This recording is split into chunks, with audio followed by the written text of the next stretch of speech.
एक बार एक शिष्य ने विनम्रता पूर्वक अपने गुरुजी से पूछा, गुरुजी, कुछ लोग कहते हैं कि जीवन एक संघर्ष है, कुछ अन्य कहते हैं कि जीवन एक खेल है और कुछ जीवन को एक उत्सव का नाम देते हैं।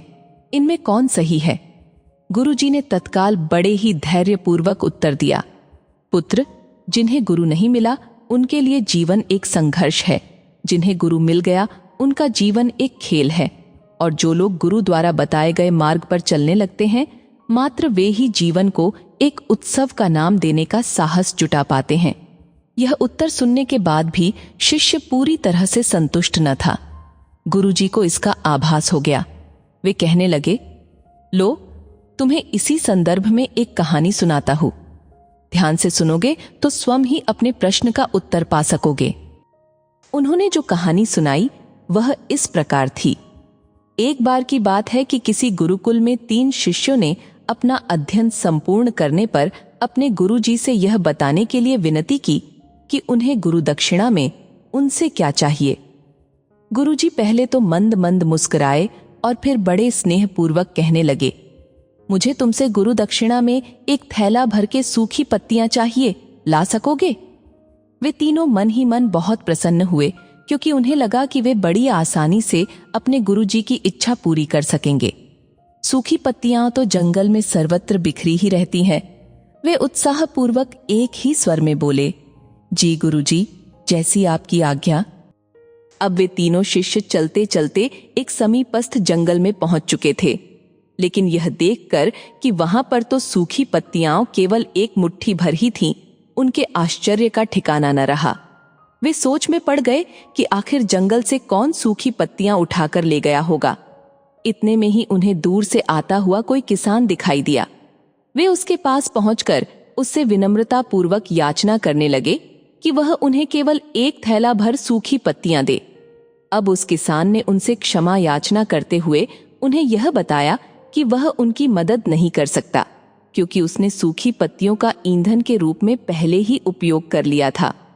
अब वे तीनों पास में ही बसे एक गांव की ओर इस आशा से बढ़ने लगे थे कि हो सकता है वहां उस गांव में उनकी कोई सहायता कर सके। वहां पहुंचकर उन्होंने जब एक व्यापारी को देखा तो बड़ी उम्मीद से उससे एक थैला भर सूखी पत्तियां देने के लिए प्रार्थना करने लगे, लेकिन उन्हें फिर से एक बार निराशा ही हाथ आई, क्योंकि उस व्यापारी ने तो पहले ही कुछ पैसे कमाने के लिए सूखी पत्तियों के दोने बनाकर बेच दिए थे। लेकिन उस व्यापारी ने उदारता दिखाते हुए उन्हें एक बूढ़ी माँ का पता बताया जो सूखी पत्तियां एकत्रित किया करती थीं। पर भाग्य ने यहाँ पर भी उनका साथ नहीं दिया, क्योंकि वह बूढ़ी माँ तो उन पत्तियों को अलग अलग करके कई प्रकार की औषधियां बनाया करती थीं। अब निराश होकर वे तीनों खाली हाथ ही गुरुकुल लौट गए। गुरुजी ने उन्हें देखते ही स्नेहपूर्वक पूछा, पुत्रों, ले आए गुरु दक्षिणा? तीनों ने सर झुका लिया। गुरुजी द्वारा दोबारा पूछे जाने पर उनमें से एक शिष्य कहने लगा, गुरुदेव, हम आपकी इच्छा पूरी नहीं कर पाए। हमने सोचा था कि सूखी पत्तियां तो जंगल में सर्वत्र बिखरी ही रहती होगी, लेकिन बड़े ही आश्चर्य की बात है कि लोग उनका भी कितनी तरह से उपयोग करते हैं। गुरुजी फिर पहले ही की तरह मुस्कुराते हुए प्रेम पूर्वक बोले, निराश क्यों होते हो? प्रसन्न हो जाओ, और यही ज्ञान की सूखी पत्तियां भी व्यर्थ नहीं हुआ करती, बल्कि उनके भी अनेक उपयोग हुआ करते हैं। मुझे गुरु दक्षिणा के रूप में दे दो। तीनों शिष्य गुरुजी को प्रणाम करके खुशी खुशी अपने अपने घर की ओर चले गए। वह शिष्य जो गुरुजी की कहानी एकाग्रचित्त होकर सुन रहा था, अचानक बड़े उत्साह से बोला, गुरुजी, अब मुझे अच्छी तरह से झांत हो गया है कि आप क्या कहना चाहते हैं। आपका संकेत वस्तुतः इसी ओर है ना कि जब सर्वत्र सुलभ सूखी पत्तियां भी निरर्थक या बेकार नहीं होती है, तो फिर हम कैसे किसी भी वस्तु या व्यक्ति को छोटा और महत्वहीन मानकर उसका तिरस्कार कर सकते हैं। चींटी से लेकर हाथी तक और सुई से लेकर तलवार तक सभी का अपना अपना महत्व होता है। गुरुजी भी तुरंत ही बोले, हाँ पुत्र, मेरे कहने का भी यही तात्पर्य है कि हम जब भी किसी से मिले तो उसे यथा योग्य मान देने का भरसक प्रयास करें, ताकि आपस में स्नेह, सद्भावना, सहानुभूति एवं सहिष्णुता का विस्तार होता रहे और हमारा जीवन संघर्ष के बजाय उत्सव बन सके।